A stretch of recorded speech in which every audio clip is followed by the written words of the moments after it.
It was a quiet morning at Buckingham Palace, or so it seemed. The early lights spilled across the palace lawns, glinting off the gilded gates. But inside, the air was tense, electric even. In the corridors usually reserved for ceremonial footsteps and polite whispers, there was an unusual stillness.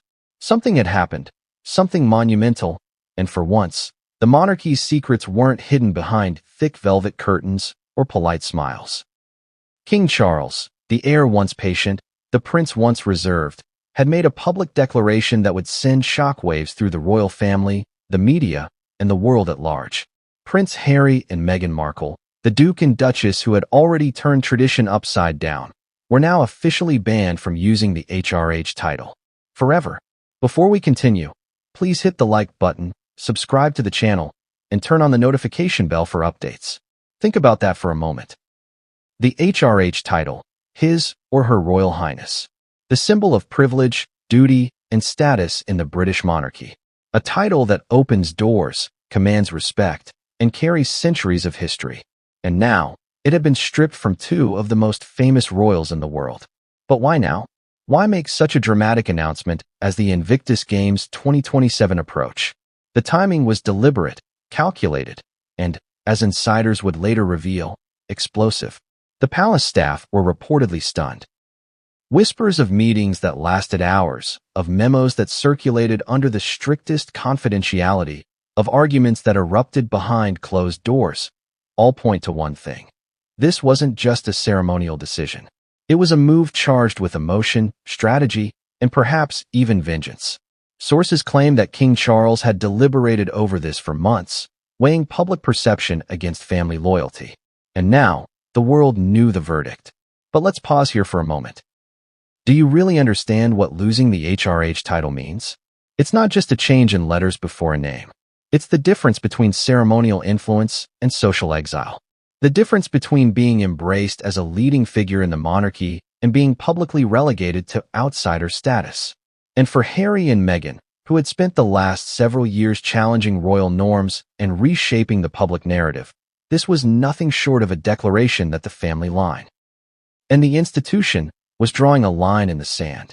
Sources close to the palace described the moment the decision was finalized as tense, fraught with emotion, and, in some cases, tearful. Staff members reportedly witnessed the king, calm but resolute, issue the public statement himself, breaking protocol that usually sees communications filtered through aides and press officers. The language was carefully crafted, direct, yet formal. A statement designed to leave no ambiguity. Prince Harry and Meghan Markle were not just stepping back or relinquishing privileges. They were being explicitly banned from using HRH titles again. Forever. The ramifications of this are staggering. Imagine, for a moment, the implications for the Invictus Games. Harry, the founder of the international sporting event for wounded veterans, will still be there, but the presence of Meghan Markle, no matter how public, is now colored by a royal decree.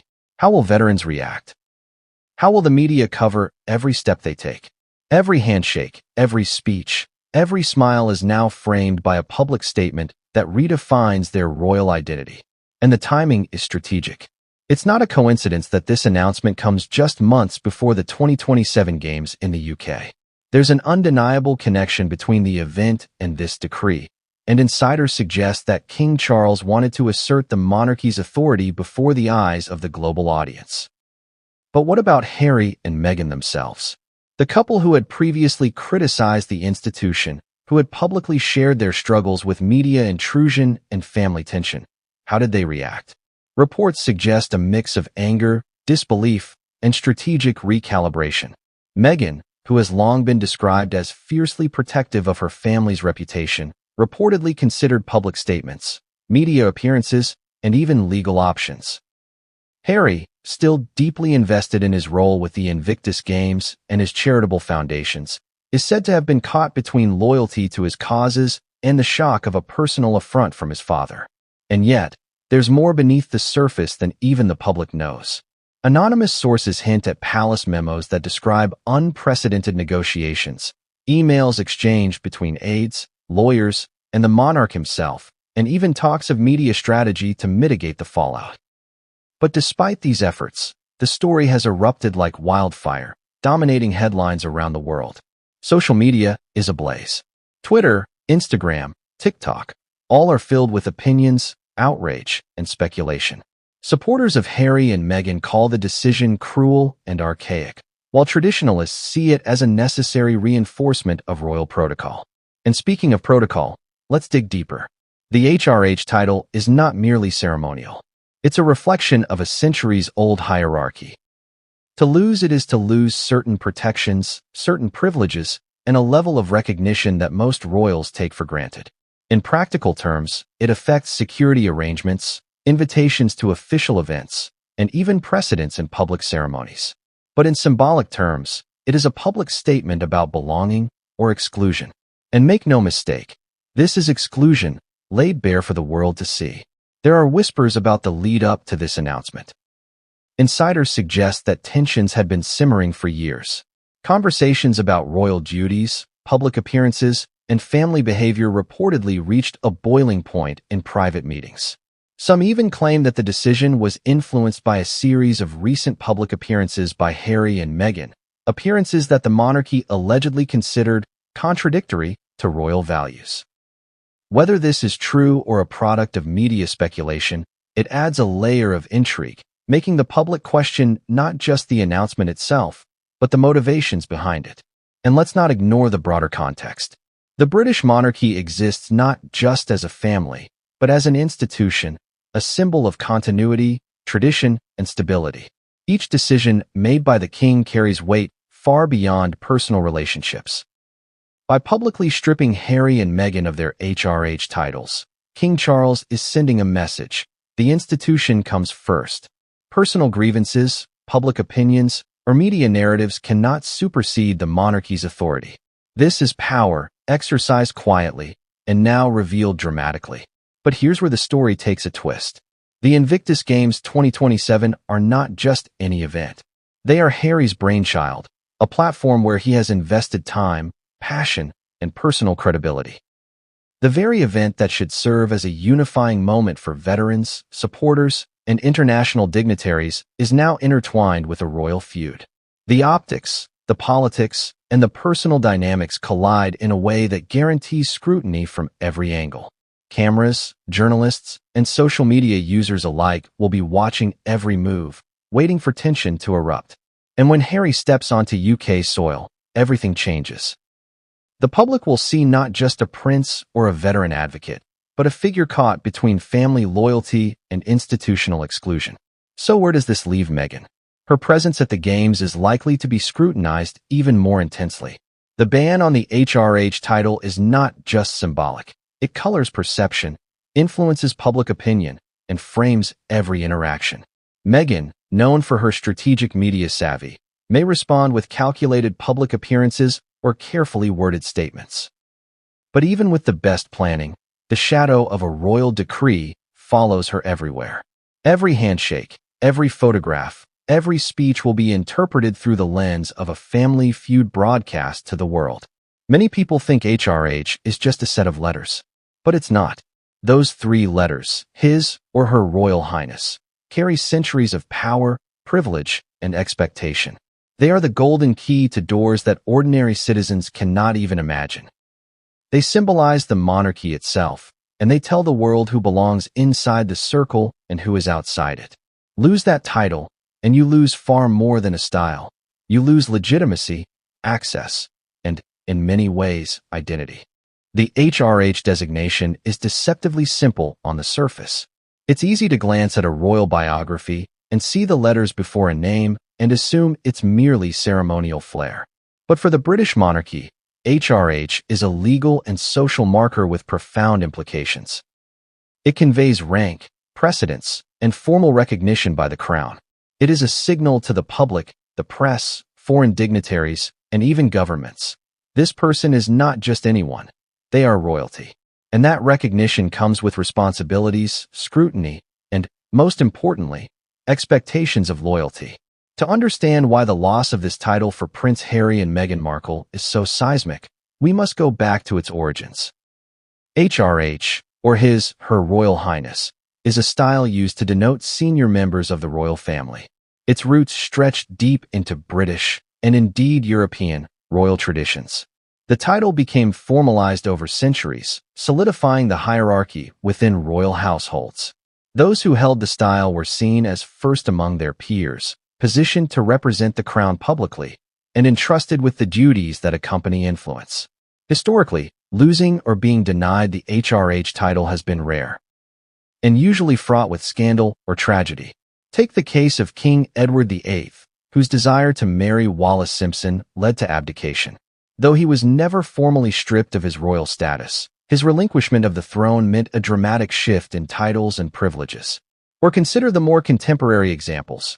Royals who marry commoners sometimes negotiate the use of HRH carefully, balancing personal desire with public duty.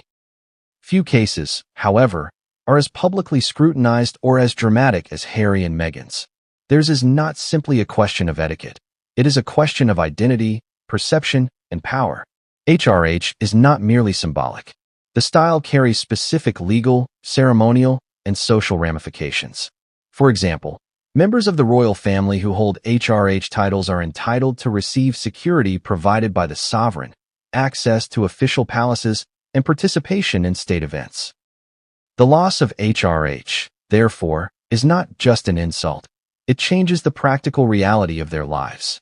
A royal without HRH loses certain privileges, the sense of official legitimacy, and often a psychological anchor that marks them as part of the family institution.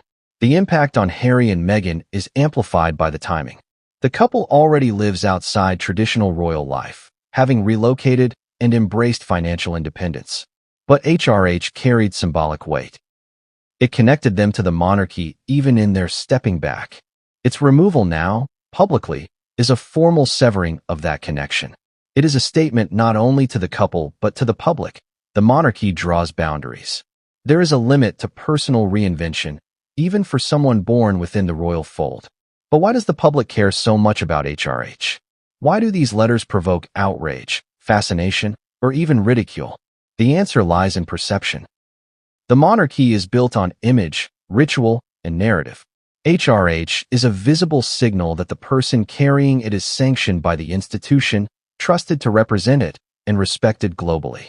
Without it, Harry and Meghan are suddenly seen through a different lens. They are still public figures, still globally famous, but no longer official royals in the same sense.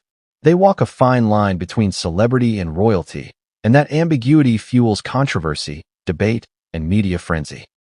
The history of the HRH title also illuminates the strict rules governing its use.